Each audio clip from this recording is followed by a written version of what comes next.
Tonight, it's just you and me, human, she said, her voice dripping desire. First contact. The observatory dome hummed as it rotated, tracking the distant star that had consumed Dr. Nadia Chen's research for the past 3 years.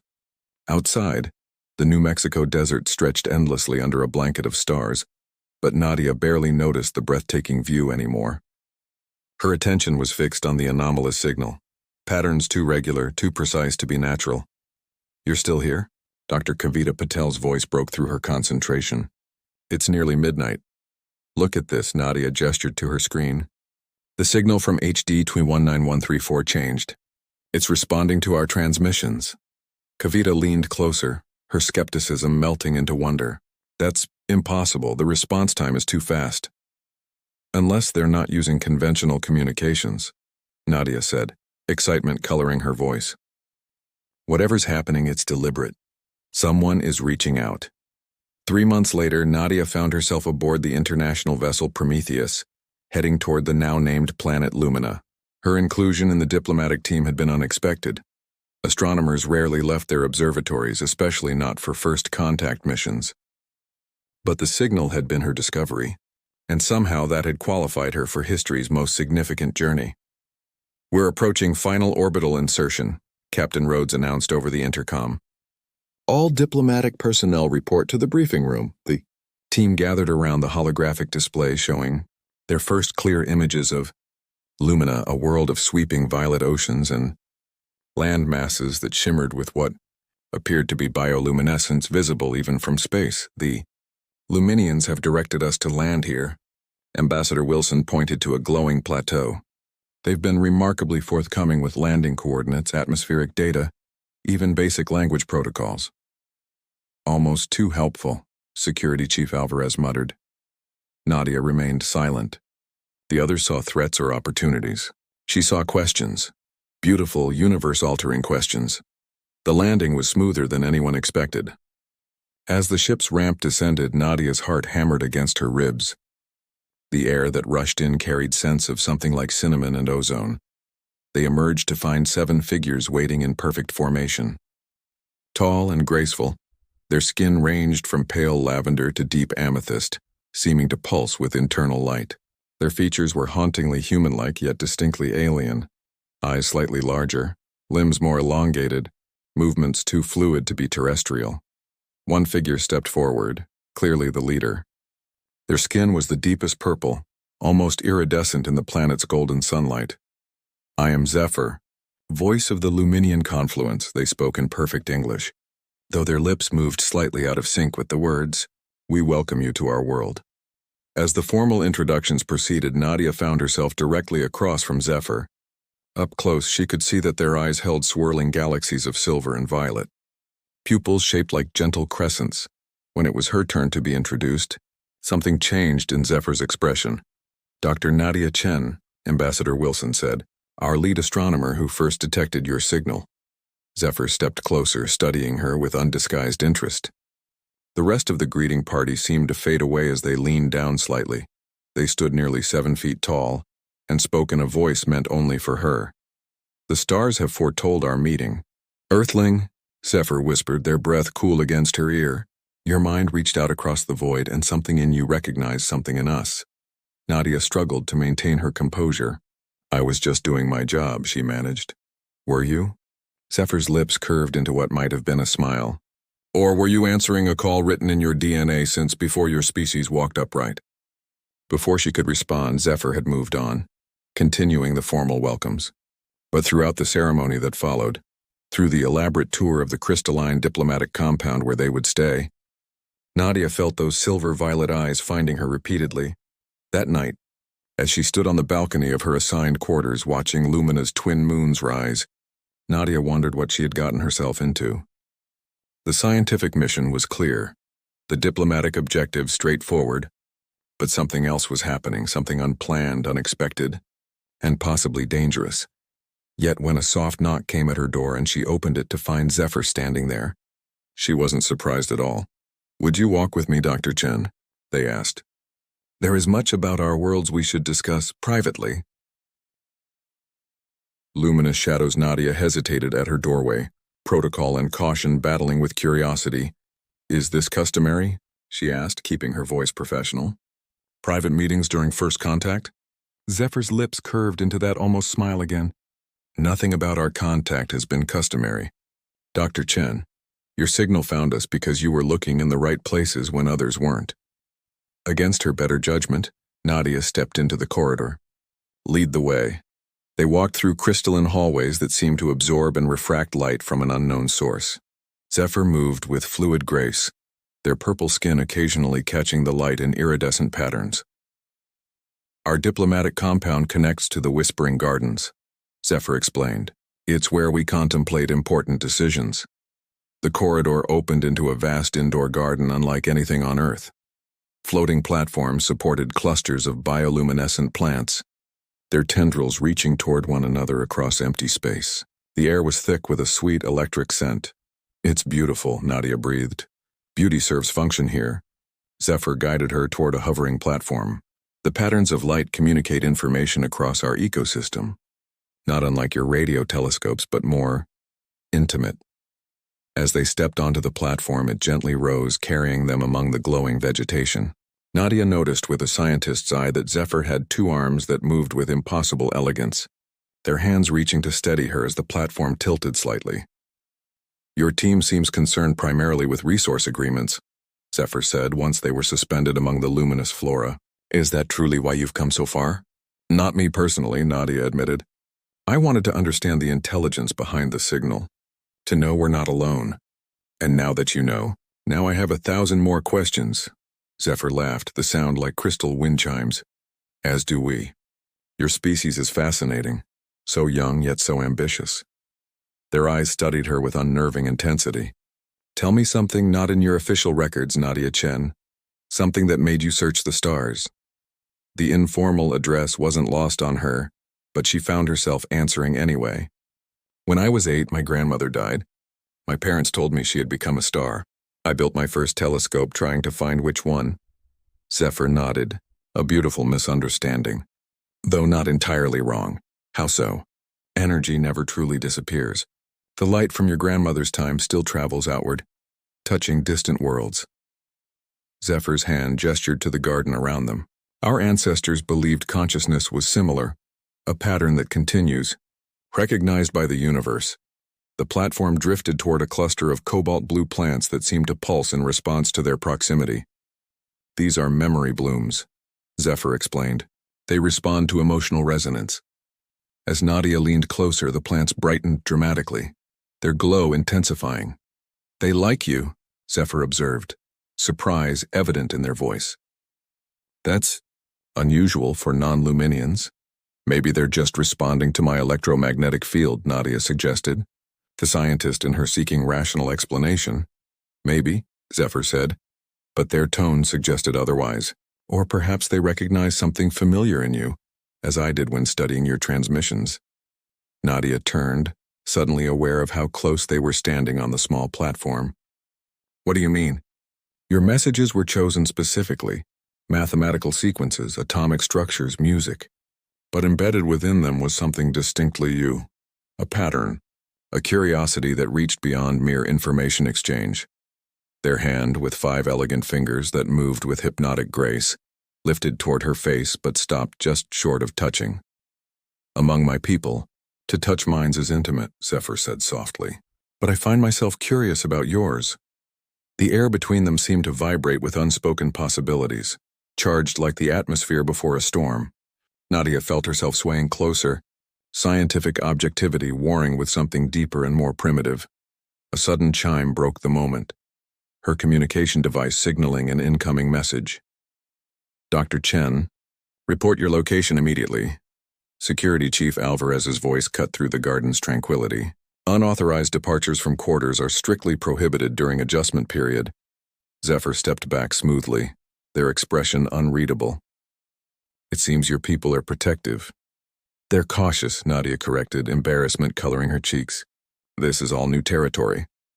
Indeed, Zephyr guided the platform back toward the entrance. But I hope we'll continue our discussion. Nadia Chen, there is much your official delegation isn't asking about. things you might find more valuable than mining rights or technology exchanges. As they parted at the compound entrance, Zephyr's fingers briefly brushed against hers, the first direct contact between them. A tingling sensation shot up Nadia's arm, like static electricity but warmer, more persistent. "Until tomorrow," Zephyr said, their eyes holding hers for a moment longer than necessary, before they disappeared down a corridor that seemed to bend light around their retreating form. Back in her quarters, Nadia endured a stern lecture from Ambassador Wilson about protocol and chain of command. But as she lay awake later, watching Lumina's moons create shifting patterns on her ceiling, it wasn't the reprimand that occupied her thoughts, it was the lingering sensation of Zephyr's touch and the unanswered question of what exactly the Luminians saw in humanity that had made them respond to Earth's signals after centuries of silence. Forbidden resonance. 3 weeks into the diplomatic mission, tensions were mounting on both sides. Earth's representatives grew increasingly frustrated with the Luminians' reluctance to discuss resource sharing, while the Luminian Council seemed perplexed by humanity's focus on material exchanges rather than knowledge and cultural integration. Nadia found herself in an uncomfortable middle position. Her daily briefings with Ambassador Wilson had become strained as he pressured her to leverage her unusual rapport with Zephyr to advance negotiations. "They trust you for some reason," Wilson said during their morning meeting. "We need to use that." "I'm an astronomer, not a negotiator," Nadia protested. "And Zephyr isn't being manipulated. They understand exactly what we're doing." Wilson's expression hardened. "Your job is to serve Earth's interests, Dr. Chen, not to become an alien sympathizer." The accusation stung, but before Nadia could respond, her communication device chimed with a message. The Luminian science delegation had requested her presence at their atmospheric research facility. The facility stood atop a cliff overlooking one of Lumina's violet oceans, its architecture blending seamlessly with the natural rock formations. To Nadia's surprise, only Zephyr awaited her arrival. "Where's the science team?" she asked, suddenly wary of another protocol breach. "They'll join us later," Zephyr said, leading her toward an observation platform. "I wanted to speak with you first about the complications that have arisen." The platform offered a breathtaking view of the coastline where massive waves crashed against crystalline structures that appeared to sing with each impact, creating harmonies that drifted upward. "Your delegation grows impatient," Zephyr observed. "They believe we're stalling. Are you?" Zephyr's silver-violet eyes met hers directly. "Yes, but not for the reasons they suspect." They stepped closer, their height casting a gentle shadow over Nadia as the planet's golden sun began to set. "There are factions within our confluence who believe contact with Earth was premature," Zephyr explained. "That humans are too volatile, too driven by short-term thinking to become true allies." "And what do you believe?" Nadia asked. "I believe individuals matter more than species. Some humans understand connection, harmony, balance. You are one of them." The compliment warmed her even as the scientist in her remained skeptical. "You can't know that from our limited interactions, can't I?" Zephyr's voice dropped lower. "When we touched in the garden, did you feel nothing unusual?" The memory of that electric sensation flooded back. "I felt something, yes. Among Luminians, physical contact creates a resonance, a shallow but real sharing of emotional states and surface thoughts. With other species, this connection is impossible." Zephyr paused meaningfully, almost always impossible. Understanding dawned slowly. "You're saying when we touched, I sensed you. Not clearly, not deeply, but unmistakably." Zephyr's expression grew intense. "This has never happened with humans before. The Council believes it makes you potentially dangerous. I believe it makes you uniquely valuable." The setting sun cast Zephyr's purple skin in golden highlights, emphasizing the alien beauty of their features. Nadia was suddenly, acutely aware of the differences between them, and yet also of the inexplicable connection that seemed to transcend those differences. "What does this mean for the negotiations?" she asked, struggling to maintain professional focus. "It means I've been authorized to offer you specifically, deeper access to Luminian knowledge, but it requires a more profound exchange than your people might be comfortable with." Zephyr held out their hand, palm up, the gesture unmistakable in any culture. "What are you proposing?" Nadia's voice was barely above a whisper. "A true resonance, Controlled, limited, but real. You would understand us as no human has before, and I... Zephyr hesitated. I would understand you. The ethical implications whirled through Nadia's mind. The breach of protocol, the potential compromise of her objectivity, the unknown physiological effects. But louder than all these concerns was the voice of the astronomer who had spent her life searching for connection across the void of space. Would it hurt? She asked. No, but it would change you. Change us both. The last rays of sunlight caught in Zephyr's crescent pupils as Nadia slowly raised her hand. Their fingers intertwined, 5 delicate purple digits sliding between her 5 human ones with surprising warmth. The sensation began subtly, a tingling similar to their first touch but rapidly intensifying. Colors seemed to detach from objects, swirling around them in patterns that corresponded to emotions she couldn't name. Beneath her feet, the solid platform seemed to dissolve, leaving them suspended in a shared awareness that transcended physical space. Within this resonance, Nadia glimpsed fragments of Zephyr's consciousness, their genuine curiosity about humans mingled with deep concern for Lumina's future, the weight of responsibility as a planetary representative, and underneath it all, a personal fascination with her that bordered on something like desire. Just as overwhelming was the sensation of being truly seen, Zephyr experiencing her ambition, her loneliness among her own kind, her drive to connect with something beyond herself. The vulnerability was terrifying and exhilarating. When they finally separated, seconds or hours later, Nadia couldn't tell, she stumbled backward, gasping as ordinary reality reasserted itself. Zephyr steadied her with hands that now felt familiar. Intimate. Now you understand, they said softly. This is what we hope to find among the stars. Not resources, not territories, but minds that could truly know us. Nadia's scientific training warred with the profound experience she'd just had. This changes everything about the mission parameters. Yes. Zephyr's hand still held hers. It means we must find a way forward that honors this connection, even as our people's representatives push us toward more conventional agreements. In the fading twilight, with Lumina's twin moons beginning their ascent, they stood together at the edge of 2 worlds. The diplomatic complexities seemed distant compared to the more immediate reality. That something unprecedented had formed between them, something neither their sciences nor their protocols had prepared them for. What happens now? Nadia asked. Zephyr's eyes reflected the rising moons. Now we must decide whether to follow our people's careful paths or forge one of our own. Cosmic Divide. The Prometheus hummed with unusual activity as Nadia made her way to the command center. Earth's government had dispatched 3 additional ships, ostensibly to support the diplomatic mission, though the heavily armed vessels suggested otherwise. Dr. Chen, right on time. Captain Rhodes nodded as she entered. The display screens showed various angles of the newly arrived ships positioning themselves in Lumina's orbit. We need your insight on something. Ambassador Wilson stood with his back to her, his posture rigid. Show her, he instructed without turning. Rhodes activated a holographic display showing scan results of Lumina's crust. These readings indicate massive deposits of crystalline structures similar to those used in the Luminian buildings. Our analysis suggests they're room temperature superconductors worth trillions on Earth. Nadia studied the data, her stomach tightening. These are deep crust scans. When were they taken? While you've been fostering cultural understanding, Wilson said, finally turning to face her. We've been doing our actual jobs. The implications stung, but Nadia maintained her composure. These scans violate our agreement with the Luminian Council. We promised no unauthorized geological surveys.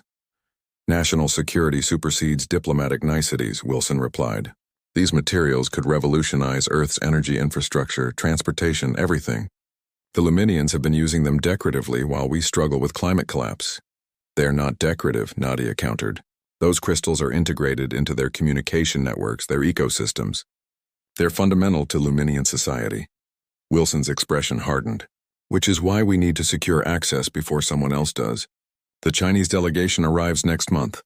This is why Zephyr said they were stalling, Nadia realized aloud. They suspected we had ulterior motives. Dr. Chen, Wilson's voice dropped dangerously low. Your excessive familiarity with the alien representative has been noted. Your primary loyalty should be to your species, not your new friend. Before Nadia could respond, an alert sounded. A Luminian vessel was approaching. "They're requesting to dock," Rhodes reported, surprise evident in his voice. "They specifically asked for Dr. Chen." Wilson's face darkened. "Absolutely not. We're in a delicate phase." "If I don't go, they'll know something's wrong," Nadia interjected. "Let me meet with them. I can find out what they know without revealing our position." After a tense moment, Wilson nodded. "Fine. But remember where your loyalties lie, Doctor." The Luminian vessel was smaller than she expected, clearly designed for speed rather than diplomatic functions. As she entered through the airlock, she found not Zephyr waiting for her, but a different Luminian. Older, their purple skin faded to a softer lavender, their eyes narrow with suspicion. "I am Elder Lysara," they stated without preamble. "Voice Zephyr has been recalled to the confluence for purification." "Purification?" Nadia felt a chill. "What does that mean?" "Voice Zephyr has formed an inappropriate resonance with a non-Luminian entity," Lysara's silver eyes flashed. "Such connections compromise objective representation of our people's interests." The implication was clear. Zephyr was being punished for their connection with her. "Where are they now?" Nadia demanded. "Preparing for the severance ritual," Lysara replied, "after which all resonant memories of your kind will be purged."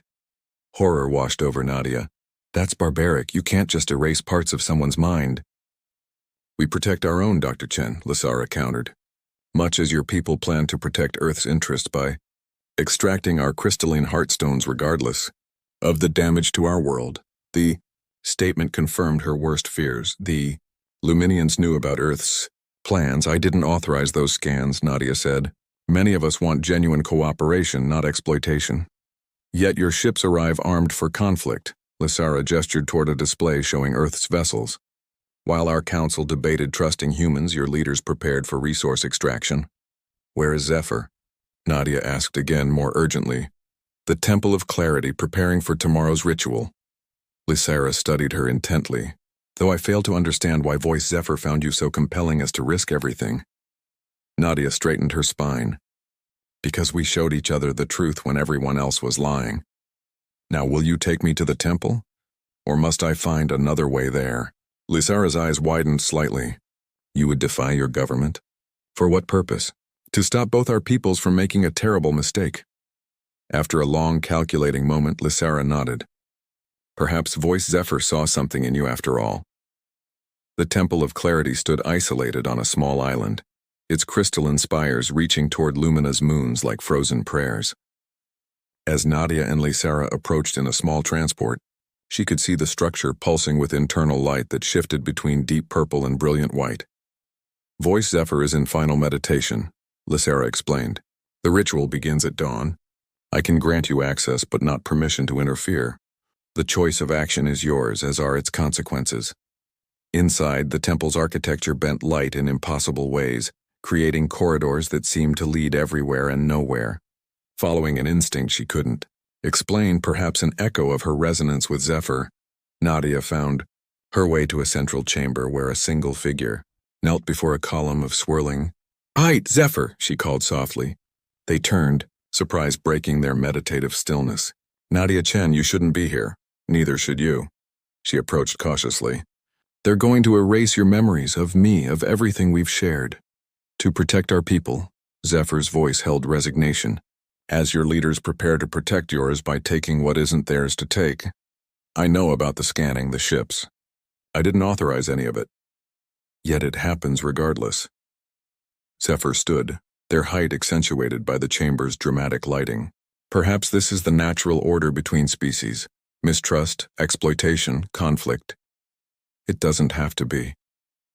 Nadia closed the distance between them. What we experienced in the resonance was real. A genuine connection across different biologies, different worlds. Which is precisely why it frightens both our peoples. Zephyr's hand lifted to hover near her cheek, not quite touching. "Connection means vulnerability. Vulnerability means risk. Or opportunity," Nadia countered. "I've learned your delegation has been developing an alternative proposal. Sustainable crystal harvesting that wouldn't damage Lumina's ecosystems." "Is that true?" Zephyr nodded slowly. "The Council rejected it as too generous to humans. And Earth's representatives would reject it as insufficient for our needs," Nadia said. But what if we bypass both? What are you suggesting? A direct appeal. To the people of Earth, to the Luminian public. Show them what's at stake. Not just resources, but the first real connection between two intelligent species. Zephyr's expression shifted, hope warring with doubt. The Council would see it as treason. My government would say the same. Nadia took Zephyr's hand, initiating a mild resonance that sent familiar colors swirling around them. But some things are worth the risk. In the chamber's ethereal light, they stood at the precipice of decision, duty to their respective worlds balanced against a vision of something new, something unprecedented in either of their histories. If we do this, Zephyr said softly, there's no returning to what we were. Nadia's fingers tightened around theirs. I think we crossed that threshold the first time we touched. Converging orbits. The Great Hall of the Luminian Confluence buzzed with an energy unprecedented in its 1,000-year history. On elevated platforms designed to accommodate their different physiologies, representatives from Earth and Lumina gathered for what the media of both worlds had dubbed the Convergence Summit. Nadia stood at the human delegation's center, no longer just an astronomer, but the official Earth liaison to Lumina. Across the chamber, Zephyr occupied a similar position, their purple skin luminous under the hall's crystalline lights, their status as voice of the confluence restored after weeks of political turmoil. 6 months ago, this scenario was unimaginable, Ambassador Wilson murmured beside her. I still can't believe you pulled it off. We pulled it off, Nadia corrected. Once people on both worlds saw what was truly possible. The path to this moment had been fraught with obstacles. After their decision at the Temple of Clarity, Nadia and Zephyr had taken an extraordinary risk, broadcasting their resonance experience simultaneously to Earth and Lumina. Using modified Luminian technology, they had created a sensory approximation that allowed millions to briefly experience the connection they shared. The result had been a paradigm shift in public opinion. Where fear and suspicion had dominated, curiosity and hope emerged.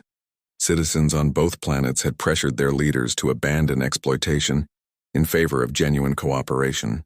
Of course, there had been consequences. Nadia had been briefly imprisoned for treason before public outcry secured her release. Zephyr had faced the Luminian equivalent, ritual isolation and the threat of permanent loss of status.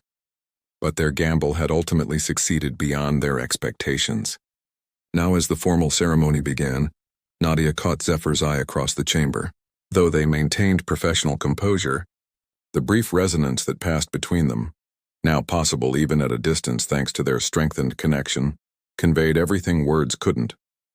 Pride, relief, and something deeper that neither had fully named. The Earth-Lumina Cooperative Accord was groundbreaking in its scope. Sustainable harvesting of crystal formations would be permitted in specific regions, with Luminian oversight ensuring ecological balance. In exchange, humans would share agricultural techniques to address Lumina's climate challenges. Cultural exchange programs would begin immediately, with scientific cooperation as the foundation for ongoing relations.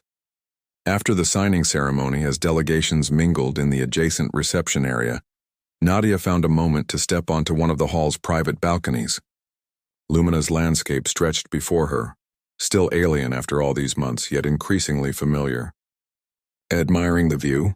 Zephyr's voice came from behind her. Admiring what we've built, she replied as they joined her at the railing. Though I still can't quite believe it worked.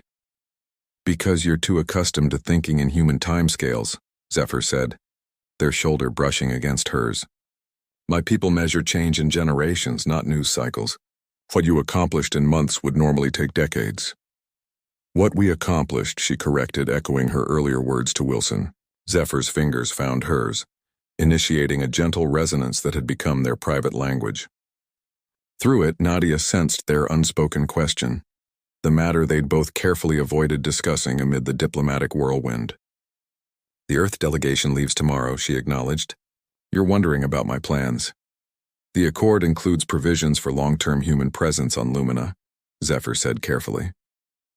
Your expertise would be valuable to the scientific exchange program.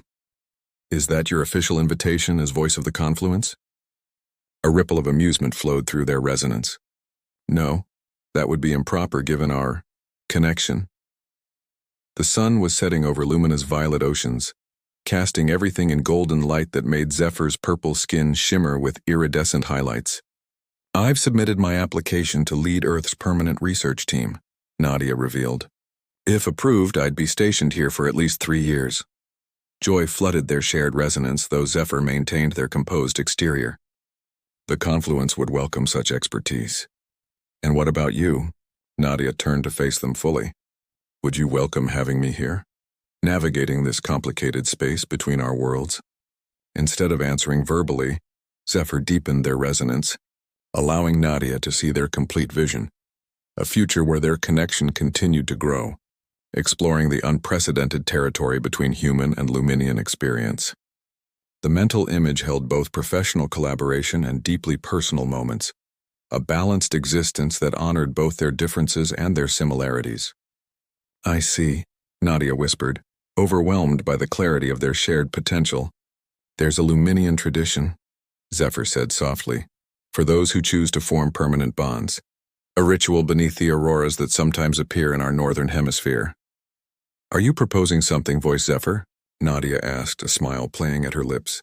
"I'm suggesting a possibility," they replied. "One that, like everything between us, has no precedent and no guarantees. But perhaps that's what makes it worthy of exploration." Above them, Lumina's twin moons began their nightly dance across the sky. Below, representatives of 2 worlds continued their cautious but hopeful mingling, and on the balcony between these realms, Nadia and Zephyr stood together, their resonance creating patterns of light visible only to them, the first threads of a connection that might someday bridge not just their lives but their entire species. "I've spent my life looking for signals from the stars," Nadia said, her hand still entwined with Zephyr's. "I never imagined the answer would look like this." "Perhaps that's the universe's greatest wisdom," Zephyr replied, their silver-violet eyes reflecting Lumina's moons. "That connection, when it finally comes, never takes the form we expect, but exactly the form we need." As night settled fully over the Luminian landscape, they remained on the balcony, 2 figures from different worlds standing close together, their silhouettes merging into a single shadow cast by the light of alien moons, creating a new shape that belonged wholly to neither world, but promised something greater than either could achieve alone.